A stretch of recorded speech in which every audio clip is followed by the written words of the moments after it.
ایک حافظ قرآن کو اس دنیا اور مرنے کے بعد کون سا بڑا اعزاز دیا جاتا ہے؟ یہ ایسا راز ہے جسے آپ جان گئے تو ابھی سے قرآن کو یاد کرنا شروع کر دیں گے۔ وہ راز کیا ہے اور قرآن کو آسانی سے یاد کرنے کا فارمولا کیا ہے، یہ سب آج کی اس ویڈیو میں ہم آپ کو بتائیں گے انشاءاللہ۔ دنیا میں سب سے زیادہ یاد کی جانے والی کتاب قرآن پاک آپ کے سامنے ہے۔ عام طور پر انسان کو کسی کتاب کے ایک پیراگراف کو یاد کرنے میں مشکل ہوتی ہے، لیکن اتنی بڑی کتاب یعنی قرآن پاک آج کروڑوں لوگوں کو زبانی کیسے یاد ہے؟ اس میں کوئی شک نہیں کہ قرآن حفظ کرنے کے کئی سارے طریقے ہیں۔ ایسی کتاب جس میں اسپیس، کوڈنگ، زندگی کے اصول اور ان گنت معلومات موجود ہیں جنہیں یاد کرنا واقعی ایک مشکل کام نظر آتا ہے، لیکن یقین کیجئے کہ قرآن دنیا کی واحد کتاب ہے جسے یاد کرنا اس دنیا میں سب سے زیادہ آسان کام ہے۔ بس اس کے یاد کرنے کا طریقہ آپ کو معلوم ہونا چاہیے۔ آپ کی اسکرین پر یہ ایک پائی بنی ہوئی ہے جس میں پورا قرآن موجود ہے۔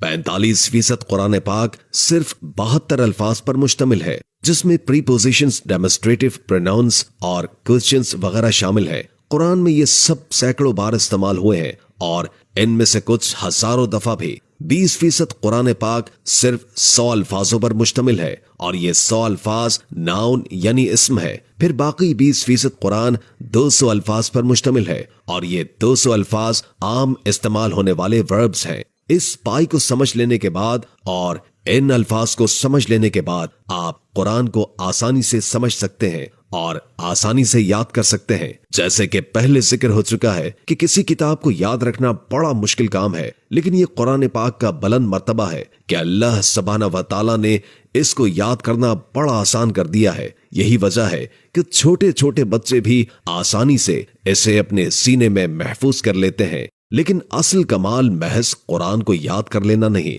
بلکہ آخری سانس تک اس کو یاد رکھ پانا اصل کمال ہے۔ قرآن پاک کو ہمیشہ یاد رکھنے کے لیے مسلسل اسے پڑھتے رہنا انتہائی ضروری ہے، اور اس کے بھی کچھ اصول و ضوابط ہیں جن پر عمل کرنے سے قرآن پاک کو ہمیشہ یاد رکھنا انتہائی آسان ہو جاتا ہے۔ قرآن پاک کو حفظ کرنے کا سب سے آسان طریقہ یہ ہے کہ جو آیت یا سورہ آپ نے یاد کی ہو اسے نماز میں تلاوت کریں۔ جب دن میں 5 مرتبہ نماز میں آپ اسے دہراؤ گے تو یقیناً وہ آپ کو مرتے دم تک یاد رہے گا۔ اس کے علاوہ جو آیت آپ نے یاد کی ہو اس کی تلاوت آپ بار بار سنیں۔ یہ کام آج آپ آسانی سے اپنے موبائل فون سے کر سکتے ہیں، جس میں یوٹیوب پر آپ کسی بھی قاری کی آواز میں وہ آیت سن سکتے ہیں۔ اگلا طریقہ یہ ہے کہ جو کچھ آپ کو یاد ہو اسے بار بار لکھیں۔ ایک سائنسی تحقیق میں یہ بات سامنے آئی ہے کہ جو کچھ یاد کر کے کسی کاغذ پر بار بار لکھے جائیں تو وہ آسانی سے بھولتے نہیں۔ قرآن پاک کی تلاوت کے لیے ہر دم ایکٹیو رہنا چاہیے اور جسم میں چستی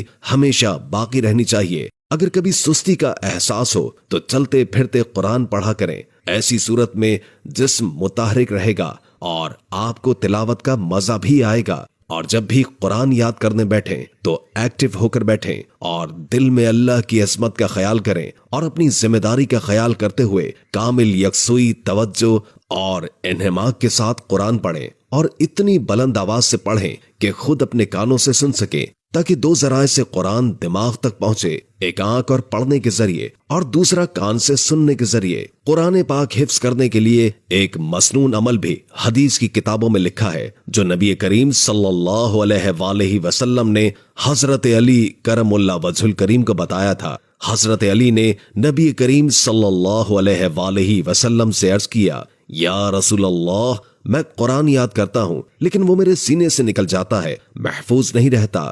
تو آپ صلی اللہ علیہ وآلہ وسلم نے فرمایا کہ تجھے میں ایک ایسی ترکیب بتاؤں گا اور جو کچھ تو سیکھے وہ محفوظ رہے۔ حضرت علی کرم اللہ وجہ الکریم کے دریافت فرمانے پر آپ صلی اللہ علیہ وآلہ وسلم نے فرمایا کہ شب جمعہ میں آخری تہائی رات میں اٹھ سکے تو بہت اچھا ہے کہ یہ فرشتوں کے اترنے کا وقت ہوتا ہے اور اس وقت دعا خاص طور پر قبول ہوتی ہے۔ اس وقت جاگنا مشکل ہو تو آدھی رات میں، اور یہ بھی نہ ہو سکے تو رات کے شروع میں ہی کھڑا ہو اور 4 رکعت نماز نفل پڑھ۔ پہلی رکعت میں سورہ فاتحہ کے بعد سورہ یاسین، دوسری رکعت میں سورہ فاتحہ کے بعد سورہ دخان، اور تیسری رکعت میں سورہ فاتحہ کے بعد علم سجدہ، اور